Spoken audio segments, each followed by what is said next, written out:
ઓમ શ્રી ગણેશાય નમઃ. જય શ્રી કૃષ્ણ મિત્રો. આજે આપણે સાંભળીશું મા રાધિકા રાધાજીનું મૃત્યુની વાર્તા. રાધાજીના જીવનકાળ દરમિયાન એ કેવું જીવ્યા, કેવી રીતે જીવ્યા અને એમનું અંત સમયમાં મૃત્યુ કેવી રીતે થયું. તો મિત્રો આ વાર્તા પૂરી સાંભળજો, પૂરા મનથી હૃદયથી સાંભળજો.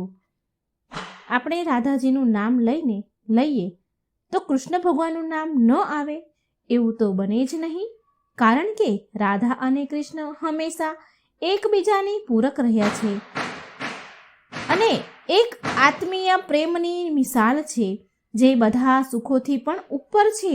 તેમનો પ્રેમ તો અનાદિકાળથી ચાલ્યો આવે છે. પણ જ્યારે દ્વાપર યુગમાં શ્રી નારાયણે શ્રી કૃષ્ણ રૂપમાં અવતાર લીધો, ત્યારે તેમણે સંસારને પ્રેમનો સાચો અર્થ સમજાવવા માટે તેનો જ અંશ રાધાને યમુનાના નજીક રાવલ ગામમાં વૃષભાનુ અને કીર્તિદાના ઘરે રાધાજીનો જન્મ થયો હતો. એમના ઘરે રાધાજી અવતર્યા હતા અને જન્મની સાથે જ રાધા અને કૃષ્ણના પ્રેમની કહાની શરૂ થઈ હતી. પણ મિત્રો, એવી તે શું ઘટના હતી? શું પરિસ્થિતિ બની જાય છે કે રાધાને કૃષ્ણના વિરહને સહન કરવો પડે છે અને શ્રી કૃષ્ણ તેની વાલી સૌથી પ્રિય વાંસળીને તોડી નાખે છે?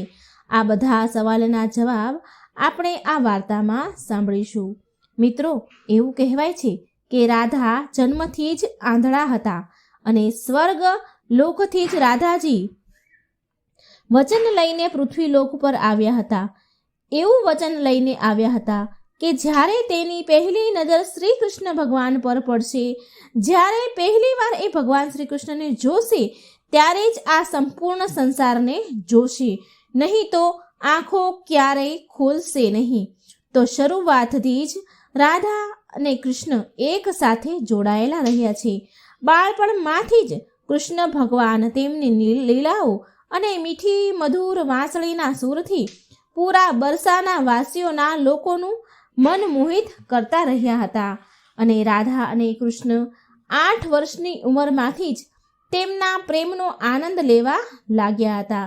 ભગવાન શ્રી કૃષ્ણ અને રાધાજી 8 વર્ષની ઉંમરમાંથી જ આ પ્રેમનો આનંદ લે છે.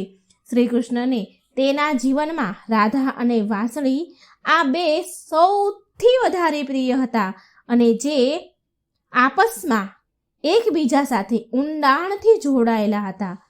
જ્યારે પણ શ્રી કૃષ્ણ વાંસળી વગાડતા, ત્યારે રાધાજી દોડીને ભગવાન પાસે આવી જતા હતા અને રાધાજી અને કૃષ્ણ ભગવાન બંને કલાકો સુધી વાંસળીની ધૂનમાં ખોવાઈ જતા હતા. વાંસળીની ધૂન તેના પ્રેમને વધારે ને વધારે, વાંસળીના ધૂનથી તેમનો પ્રેમ વધારે ને વધારે વધતો જ ગયો. યમુનાના કિનારે બેસીને કલાકો સુધી સમય વિતાવતા હતા રાધે કૃષ્ણ. પણ તેમનો આ સુખભર્યો સમય માત્ર થોડા વર્ષોનો જ હતો, કારણ કે જ્યારે કૃષ્ણ ભગવાનના મામા કંસને ખબર પડી કે શ્રી કૃષ્ણ વૃંદાવનમાં છે, તો તેણે તરત જ કૃષ્ણને યુદ્ધ માટે નિમંત્રણ મોકલાવી દીધું, જેના લીધે શ્રી કૃષ્ણ ભગવાનને યશોદા માં અને પૂરા ગામનો સાથ છોડીને અને રાધાજીને પણ છોડીને જવાનું થયું. કંસના નિમંત્રણના કારણે ભગવાન શ્રી કૃષ્ણ યશોદાજીને, એમની પ્યારી રાધા રાણીને અને પૂરા ગામને ગોપીઓને છોડીને ચાલ્યા જાય છે.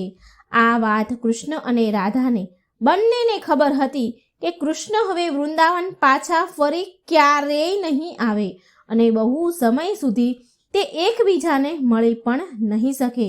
માટે મથુરા જતા પહેલા રાધાજીએ કૃષ્ણ ભગવાન પાસેથી 2 વચન લીધા હતા.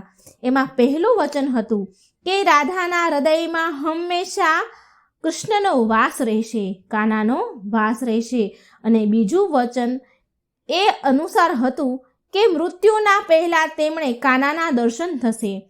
રાધાજીએ ભગવાન કૃષ્ણ પાસે આ 2 વચન માંગ્યા હતા કે એ હંમેશા રાધાના હૃદયમાં વાસ કરશે. અને બીજું વચન હતું કે એ મૃત્યુ સમયે અંતમાં શ્રી કૃષ્ણના દર્શન કરશે. અને આ બંને વચન આપ્યા પછી શ્રી કૃષ્ણ ભગવાન જાણતા હતા કે રાધા તેના વિરહમાં બહુ જ વિલાપ કરશે, દુઃખી થશે, બહુ રડશે. માટે રાધા હંમેશા ખુશ રહે એ માટે શ્રી કૃષ્ણ ભગવાને પણ રાધાજીને જોડે વચન માંગી લીધું હતું. ભગવાન જાણતા હતા કે એની વિરહમાં રાધા બહુ રડશે. માટે શ્રી કૃષ્ણ ભગવાને પણ રાધાજી પાસે વચન માંગી લીધું કે રાધા તેની યાદમાં એક પણ આંસુ નહીં પાડે. આ વચન પ્રભુએ માંગ્યું. આ વચન લઈને શ્રી કૃષ્ણ ભગવાન વૃંદાવન છોડીને મથુરા જવા નીકળી ગયા અને રાધાજી વૃંદાવનમાં જ રહી જાય છે. ત્યાર પછી રાધાજીનું વર્ણન બહુ જ ઓછું જોવા મળે છે. અને પછી કૃષ્ણ ભગવાનને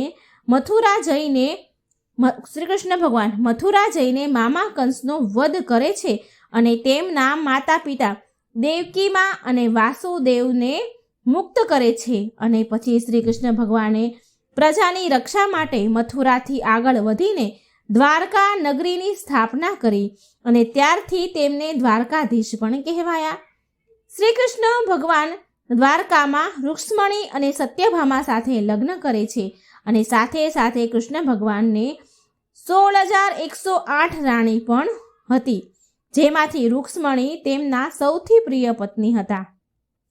રૂક્ષ્મણીએ માત્ર શ્રી કૃષ્ણ ભગવાનની છબી જોઈને જ તેમને તેના મનમાં વસાવી લીધા હતા. શ્રી કૃષ્ણ ભગવાન સાથે લગ્ન કરવા માટે તેના ભાઈ રૂકમીના વિરુદ્ધ થઈ ગયા રૂક્ષ્મણીજી. અને રૂક્ષ્મણીજીએ પ્રેમપત્રના માધ્યમથી ભગવાન શ્રી કૃષ્ણને બોલાવીને તેમની સાથે લગ્ન કરી લીધા, ભાગી ગયા. અને પછી રૂકમણીએ દ્વારકામાં સુખપૂર્વક તેમની સાથે જીવન વિતાવવા લાગ્યા અને કૃષ્ણ ભગવાન પણ તેના દેવ કાર્યોમાં વ્યસ્ત થઈ ગયા. મિત્રો, આજકાલ તો આપણા ભૌતિક લગ્નને જ સાચા પ્રેમનું માધ્યમ માનીએ છીએ, પરંતુ રાધા કૃષ્ણ તો એક એવી મિસાલ છે જેમણે તો ક્યારેય લગ્ન કર્યા જ નથી. છતાં પણ તેમણે તેના સાચા હૃદય અને મનથી એકબીજાને પ્રેમ કર્યો છે અને એ જ સાચા પ્રેમથી હંમેશા એકબીજા સાથે બંધાયેલા રહ્યા. મિત્રો, રાધા કૃષ્ણના પ્રેમની આમ તો બહુ બધી કથાઓ પ્રચલિત છે, પણ તેમાંથી એક પ્રચલિત કહાની હું તમને આજે કહું છું. ઘણી વાર શ્રી કૃષ્ણ ભગવાન સૂતા રાધે શ્રી રાધે બોલતા હતા, જે શ્રી કૃષ્ણની રાણીઓને આ સારું લાગતું ન હતું. રાધાજીનું નામ લે એટલે એ લોકોને દુઃખ થતું હતું કે ગમતું ન હતું. તો એકવાર રૂક્ષ્મણીજીએ શ્રી કૃષ્ણ ભગવાનને પૂછ્યું કે હે પ્રભુ, પ્રેમ તો અમે બધા જ તમને કરીએ છીએ. અમે બધી જ રાણીઓ અમારા જીવથી વધારે તમને પ્રેમ કરીએ છીએ. તો એવું તો રાધાજીમાં શું છે કે તમે સૂતા જાગતા ઉઠતા બેસતા તમે રાધે રાધે રાધે કર્યા કરો છો, રાધાજીને યાદ કરો છો? તો કૃષ્ણ ભગવાન બોલ્યા, રૂક્ષ્મણી, તમે એકવાર રાધાને મળીને આવો એટલે તમને જાતે જ ખબર પડી જશે. અને એના માટે કંઈક લઈને પણ જજો, ખાલી હાથે ન જતા. અને પછી રૂક્ષ્મણીજી રાધાજીને મળવા માટે જાય છે અને તેના માટે બહુ જ ગરમ દૂધ લઈ જાય છે અને રાધાજીના મહેલના દ્વાર પર પહોંચી જાય છે. ત્યાં દ્વાર પર એક સુંદર તેજસ્વી સ્ત્રી ઊભી છે. તો તેને પૂછ્યું, રૂક્ષ્મણીજી કહે છે કે શું તમે રાધા છો? તો તે સ્ત્રી જે દ્વાર પર હતી તે રૂક્ષ્મણીને કહે છે કે ના, હું રાધા નથી, હું તેની સેવિકા છું. રાધાજી તો 7 દરવાજાની અંદર તમને મળશે. અને રૂક્ષ્મણીજી પછી 1 2 એમ કરીને એક પછી એક કરીને 7 દરવાજા પાર કરીને રાધાજી પાસે જાય છે. મિત્રો, જ્યારે તે રાધા રાણીના કક્ષમાં પહોંચે છે તો તેને ખબર પડે છે કે રાધાજી કેટલીય રાતોથી શ્રી કૃષ્ણના નામનો જાપ કરીને જાગતા હતા અને હમણાં જ થોડી જ વાર પહેલા તેમને નિંદર આવી છે, તે સૂતા છે. રૂક્ષ્મણીજીને આવી જાણ થઈ અને રૂક્ષ્મણી તેની સહેલીને કહે છે કે મને શ્રી કૃષ્ણએ રાધાજીને મળવા માટે કહ્યું છે, માટે હું રાધાજીને મળવા આવી છું. એટલામાં તો આવા શબ્દ રાધાજીના કાને પડ્યા. રાધાજીને સંભળાયું અને રાધાજી તો એકદમ ઉઠી ગયા અને કહે છે કે કૃષ્ણએ આજે મને કોઈને મળવા માટે મોકલ્યા છે. રૂક્ષ્મણીજીએ આશ્ચર્યચકિત થઈને જોયું. રૂક્ષ્મણીજી આશ્ચર્યચકિત થઈ ગયા કે અરે, ખાલી શ્રી કૃષ્ણનું નામ સાંભળીને રાધા જાગી ગયા. જો કે તે કેટલીય રાતોથી સૂતા પણ નથી, તો પણ આટલું જ સાંભળીને એ ઊભા થઈ ગયા. રૂક્ષ્મણીજી તો એને આશ્ચર્યનો તો કોઈ પાર ન રહ્યો અને શ્રી કૃષ્ણ વિશે તે પૂછવા લાગ્યા. રાધાજી ખૂબ વ્યાકુળ થયા, ખૂબ ખુશ થયા. એમની ખુશીની કોઈ પાર ન રહ્યો અને રૂક્ષ્મણીજીને પૂછવા લાગ્યા. આટલું જ નહીં, જ્યારે તેમને ખબર પડી કે શ્રી કૃષ્ણએ તેમના માટે પ્રસાદ મોકલ્યો છે, તો રાધાજી કંઈ વિચાર્યા વિના રૂક્ષ્મણીજીના હાથમાંથી ગરમ ગરમ દૂધનું જે પાત્ર હતું એ લઈ લીધું. કંઈ પૂછ્યું નહીં, એમનામ જ ડાયરેક્ટ રૂક્ષ્મણીજીના હાથમાંથી એ પાત્ર લીધું અને એ પી ગયા. ગરમ ગરમ દૂધ એક શ્વાસે પી ગયા. આવું જોઈને તો રૂક્ષ્મણી હેરાન થઈ જાય છે. પછી તેઓ રાધાજી સાથે તે વાત કરે છે અને પાછા દ્વારકા રૂક્ષ્મણીજી આવી ગયા. આ બધું થયા પછી રાતનો સમય થયો એટલે રૂક્ષ્મણીજી શ્રી કૃષ્ણ ભગવાનના પગ દબાવવા માટે જાય છે અને તે જુએ છે કે ભગવાનના પગમાં તો તળિયે ફોલ્લા પડ્યા છે, છાલા પડ્યા છે, દાજ્યા છે, મોટા મોટા ફરફોલા પડી ગયા છે. આ જોઈને રૂક્ષ્મણીજી હેરાન થઈ ગયા કે અરે, આ શું? અને તે ભગવાનને પૂછે છે, પ્રભુ, તમે ક્યાં ચાલીને ગયા હતા કે તમારા પગમાં આટલા બધા છાલા પડ્યા છે, ફોડલા થઈ ગયા છે? તો શ્રી કૃષ્ણ ભગવાન બોલ્યા કે તમે ભૂલથી રાધાજીને ગરમ દૂધ પીવડાવ્યું હતું, જે રાધા એક સાથે એક જ ઘૂંટમાં પી ગયા, જેનાથી તેના હૃદયમાં તે દાઝ્યા અને ફોલ્લા પડ્યા. તેમના હૃદયમાં ફોલ્લા પડ્યા અને તેના હૃદયમાં હંમેશા મારા ચરણ કમળ બિરાજમાન રહે છે. રાધાજીના હૃદયમાં મારા ચરણ કમળ છે, જેનાથી મારા પગમાં પણ છાલા પડ્યા છે, મારા પગ દાઝ્યા છે. અને ત્યારે રૂક્ષ્મણીજીને રાધા અને કૃષ્ણના પ્રેમની પરાકાષ્ઠાની ખબર પડી કે પ્રેમ શરીરથી નહીં પણ આત્માથી થાય છે, જે હંમેશા રાધાજીના હૃદયમાં શ્રી કૃષ્ણ ભગવાનના ચરણ કમળ બિરાજમાન છે. અને એક કથામાં એવું પણ આવે છે કે બ્રહ્માજીએ પૃથ્વીલોક પર આવીને રાધા અને કૃષ્ણના લગ્ન કરાવ્યા હતા, પણ આના વિશે વધારે જાણકારી નથી મળી. રાધાજી પણ વૃંદાવનમાં કૃષ્ણની ભક્તિ સાથે તેનું જીવન વિતાવે છે અને કહેવાય છે કે યાદવ પુત્ર અભિમન્યુ સાથે તેના લગ્ન પણ થાય છે. પણ અભિમન્યુને મહર્ષિ દધીજીએ શ્રાપ આપ્યો હતો કે જો તે રાધાને અડશે, એને સ્પર્શ કરશે તો તે બળીને ભસ્મ થઈ જશે. અને રાધાજીને લગ્ન કર્યા બાદ સ્વતંત્રતાપૂર્વક કૃષ્ણ સાથે પ્રેમમાં જોડાયેલા રહે છે. રાધાજી લગ્ન પછી પણ ભગવાન શ્રી કૃષ્ણના સાથે જોડાઈને રહે છે. એમને સ્વતંત્રતા મળી છે.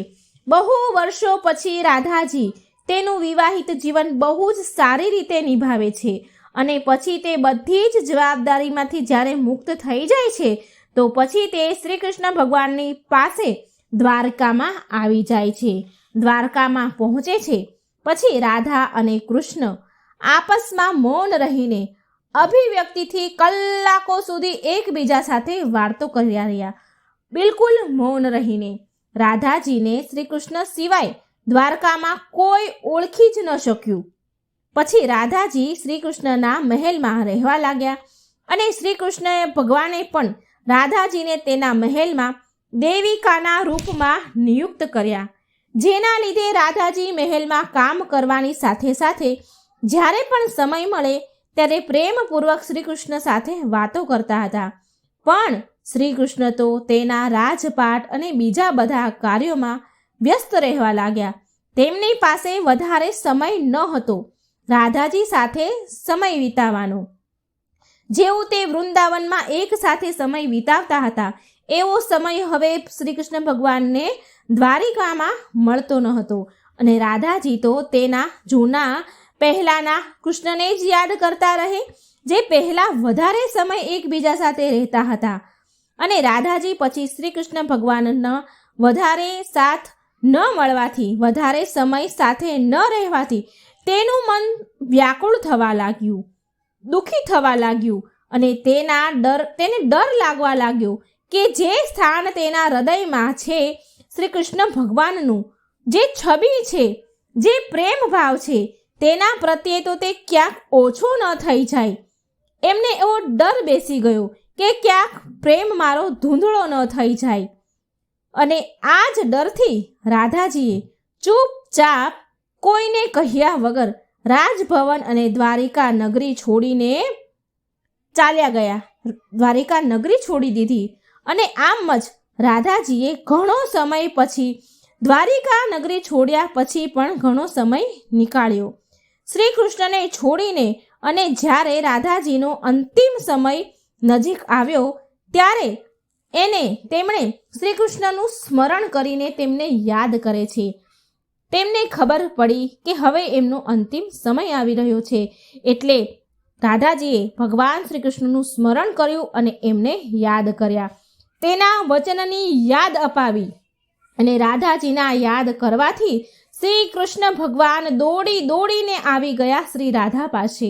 પરંતુ શ્રી કૃષ્ણ ભગવાન રાધાજીની અત્યંત દયાભરી દયનીય સ્થિતિ જોઈને તે બહુ જ ભાવુક થઈ ગયા.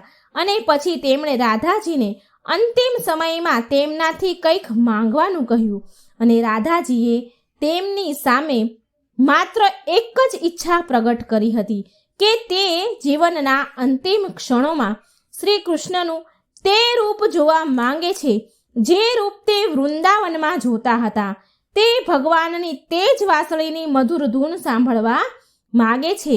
આ ઈચ્છા રાધાજીએ વ્યક્ત કરી. અને રાધાજીને આટલું કહેવાથી ભગવાન વાંસળી ઉઠાવીને મધુર ધૂન સંભળાવા લાગ્યા.